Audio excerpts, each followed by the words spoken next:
দেখো বন্ধুরা, আজকে মেয়েও বাড়িতে নেই, ওর বাবাও বাড়িতে নেই। অন্য সময় এত কাজের চাপ থাকে, পিঠে করার সময়ই হয় না। আর টিভি আমার তো দেখতেই ইচ্ছা হয় না। তো ভাবলাম বাড়িতে পিঠে সমস্ত জিনিসপত্র আছে, তাহলে একটু পিঠেই করে দেখি। ওরা আবার পিঠে খেতে পছন্দ করে। তো আগে এই দুটো বানিয়েছি, তখন ভিডিও করার কথা মনে ছিল না। দেখো কত সুন্দর ফুলেছে।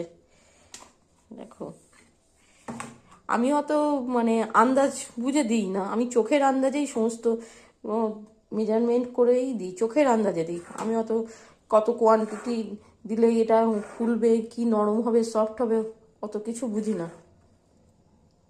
আমি মাকে দেখে শিখেছি। বিয়ের আগে কোনোদিনই করিনি, সবই মা করতো। বিয়ের পরে সবই শিখেছি। দেখো এবার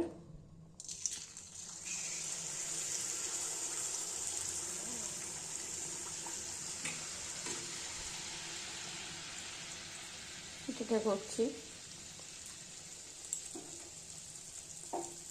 আগের দুটো করেছিলাম, দেখো কেমন ফুলেছে। এই ব্যাটারটা কিন্তু আমি 1 ঘন্টা মানে রেডি করে রেখেছিলাম, সমস্ত কিছু দিয়ে 1 ঘন্টা আমি রেস্টে রেখেছিলাম এই ব্যাটারটা।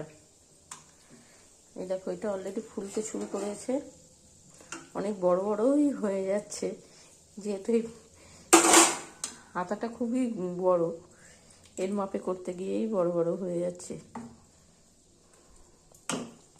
মেয়ে পড়ে আসার মধ্যেই আমাকে এটা রেডি করতেই হবে, মানে শেষ রেডিও করলাম, শেষও করতে হবে।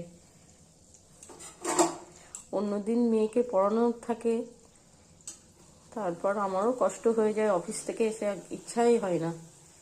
আজকে ছুটির দিন ছিল, তাই করছি। খুবই কিন্তু ফুলেছে।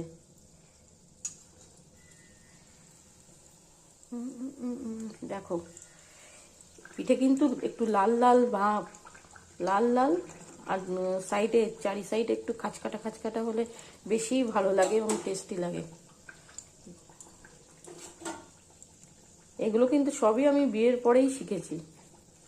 বিয়ের আগে কোনোদিন করারই দরকার হতো